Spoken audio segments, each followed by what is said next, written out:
Il était une fois une mère porc et ses 3 porcelets. 3 frères ont la même taille. Ronds, roses, avec les mêmes queues drôles. Tout l'été, les cochons jouaient dans l'herbe verte, se prélassaient au soleil, se prélassaient dans les flaques d'eau. Mais l'automne est arrivé. Un jour, ma mère a dit qu'il était temps pour eux de penser à l'hiver. Elle leur a demandé de construire une grande maison. Le jeune frère a dit que l'hiver était encore loin. Le frère du milieu a dit qu'il construirait sa propre maison en cas de besoin. Et le frère aîné a décidé de construire la maison lui-même. Les frères cadets et intermédiaires n'ont fait que jouer à leur jeu. Il faisait de plus en plus froid chaque jour. Le jeune frère a décidé de construire une maison en paille.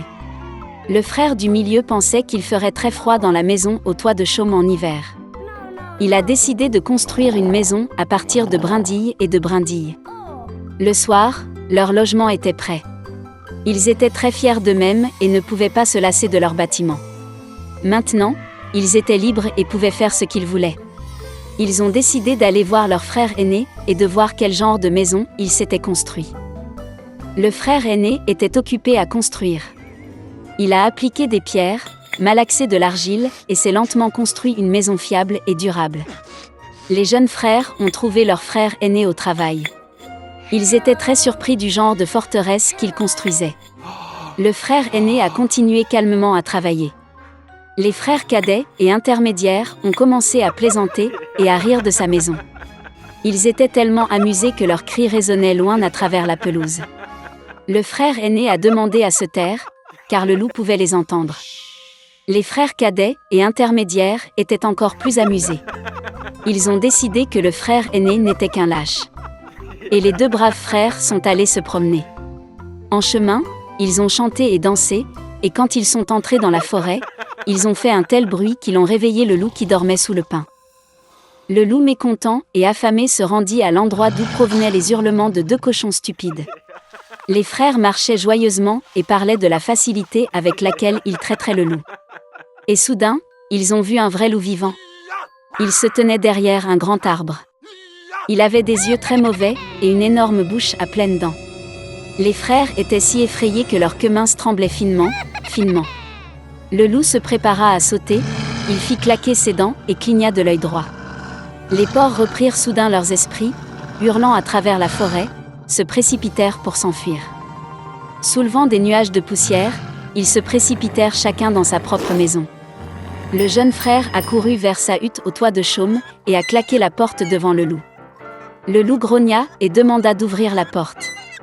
Le jeune frère, par peur, ne put prononcer un mot. Puis le loup a commencé à souffler. Le toit léger s'est instantanément envolé de la hutte au toit de chaume. Le loup prit une profonde inspiration et souffla une seconde fois, et la maison en chaume vola dans toutes les directions. Le loup était ravi, claqua des dents et se jeta sur son jeune frère. Mais le cochon esquiva habilement et courut. Il a couru à la maison du frère du milieu. Les frères réussirent à s'enfermer et se regardèrent avec consternation. Le loup s'est fâché et a commencé à souffler. La maison est légèrement de travers. Le loup a soufflé une seconde, puis une 3e, puis une 4e fois. Mais la maison était toujours debout. Le loup prit une profonde inspiration et souffla pour la 5e fois. La maison a tremblé et s'est effondrée. Une seule porte resta quelque temps au milieu des ruines. Dans l'horreur, les porcelets se sont précipités vers la maison de leur frère aîné. Le loup a couru après eux. Il était sûr que cette fois les porcs ne le fuiraient pas. Les porcelets se sont rapidement précipités devant le grand pommier sans même le heurter. Et le loup n'a pas eu le temps de se retourner et a heurté le pommier, qui le recouvrait de pommes. Une pomme dure le frappa entre les yeux. Une grosse bosse sauta sur le front du loup. À ce moment-là, les frères cadets et intermédiaires ont réussi à pénétrer dans la maison du frère aîné et à verrouiller la porte. Le loup courut vers la porte, grogna et demanda d'ouvrir la porte. Les jeunes frères avaient très peur et ne pouvaient rien dire en retour. Et le frère aîné savait que lui et ses frères n'avaient rien à craindre dans une maison en pierre solide. Puis le loup a aspiré plus d'air et a soufflé dès qu'il a pu. Mais peu importe combien il a soufflé, pas une seule pierre n'a bougé. Et puis il a levé les yeux et a remarqué une grande et large cheminée sur le toit. Il monta prudemment sur le toit et commença à descendre le tuyau. Les cochons ont entendu un bruissement. Le frère aîné a immédiatement deviné quel était le problème. Il se précipita rapidement vers le chaudron, dans lequel l'eau bouillait, et en arracha le couvercle. Le loup descendit la pipe et tomba directement dans le chaudron. Ses yeux s'agrandirent sur son front.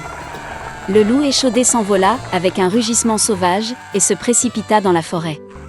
Et les 3 petits cochons se sont occupés de lui, et étaient heureux d'avoir si habilement enseigné une leçon aux méchants voleurs. Dès lors, les frères et leur mère ont commencé à vivre ensemble, sous un même toit. Il était une fois une femme qui n'avait pas d'enfant. Elle est allée une fois à une bonne sorcière pour obtenir de l'aide. La femme a dit qu'elle rêvait d'un enfant. La sorcière lui a donné une graine et a ordonné de la planter dans un pot de fleurs. La femme était très heureuse, remercia la vieille et rentra chez elle. À la maison, elle a planté une graine, l'a arrosée et a commencé à attendre patiemment. Bientôt, une grande fleur merveilleuse, comme une tulipe, poussa dans le pot. Quand ses pétales se sont ouverts, il y avait une petite fille à l'intérieur. Elle était très petite, pas plus d'1 pouce. Par conséquent, la femme l'a appelée Thumbelina. Une nuit, alors que Thumbelina dormait profondément, un énorme crapaud est monté sur la fenêtre de la maison, mouillé et laid. Elle attrapa la fille endormie et se précipita vers son marais. Le crapaud a décidé d'épouser son vilain fils avec la belle Thumbelina. Elle l'a planté au milieu de la rivière sur une large feuille de lys pour que la fille ne s'enfuit pas. Le matin, Thumbelina s'est réveillée et s'est rendue compte qu'elle n'était pas à la maison, mais qu'il y avait de l'eau autour d'elle. Quand la jeune fille réalisa quel terrible sort l'attendait, elle pleura amèrement. En ce moment, de petits poissons ont nagé. Ils se sont sentis désolés pour Thumbelina. Ils ont rongé la tige du lit, et la feuille a flotté en aval avec la fille. Un gros coléoptère est passé. Voyant une belle fille, il l'attrapa et la porta jusqu'à un arbre, où il la présenta à ses amis. Ils enviaient tous sa beauté, mais disaient que Thumbelina était très moche et ne pouvait pas être en leur compagnie. Sous la pression d'amis, le scarabée a également décidé qu'elle était laide, a laissé la fille au sol et a dit au revoir. Tout l'été, Thumbelina a vécu seule dans la forêt. Elle a tissé un berceau pour elle-même avec de l'herbe et des feuilles. Elle mangeait du pollen et de la rosée, se prélassait au soleil par temps clair et se cachait de la pluie sous une grande feuille de bardane. Mais bientôt des pluies froides et des vents sont arrivés. Thumbelina n'avait pas de tenue d'hiver et elle a commencé à geler. La fille souffrait de faim et de froid. Et un jour, elle a été abritée par une souris des champs. Ils ont vécu ensemble glorieusement, la fille a aidé la souris à faire le ménage, lui a raconté des contes de fées et a reçu en retour un logement chaleureux et de la nourriture. La souris des champs avait un voisin, une taupe aveugle riche, qui faisait cela en comptant sa richesse tout le temps. Même aveugle, la taupe a réalisé que Thumbelina était très mignonne et a proposé de l'épouser. Mais la fille n'était pas du tout heureuse à ce sujet, elle n'aimait pas la taupe ennuyeuse. Une fois, marchant le long des souterrains, Thumbelina a vu une hirondelle blessée, qui a failli mourir du froid. Tout l'hiver, elle s'est occupée de l'oiseau malade et au printemps elle l'a guéri. Avant le mariage, Thumbelina a demandé à la souris de la laisser monter à l'étage pour enfin admirer le soleil. Lorsqu'elle est sortie du trou de la souris, elle a vu une hirondelle qu'elle a guérie. Thumbelina s'est plaint à l'oiseau qu'elle était forcée d'épouser un méchant taupe et de vivre avec lui profondément sous terre. L'hirondelle a invité la fille à s'envoler avec elle vers des terres chaudes, et elle a accepté. Elle a rapidement dit au revoir à la souris, est montée sur l'hirondelle, et ils se sont envolés.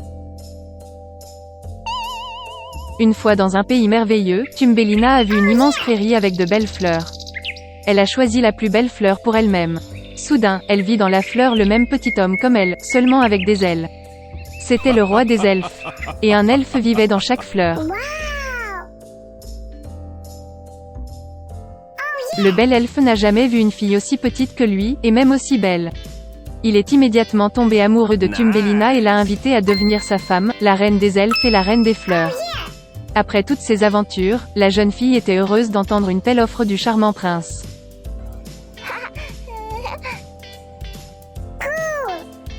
Elle a accepté avec joie. L'elfe prit Thumbelina par la main, et au même moment 2 ailes apparurent derrière elle. Maintenant, elle est devenue la reine des elfes. Et depuis, ils ont vécu heureux pour toujours.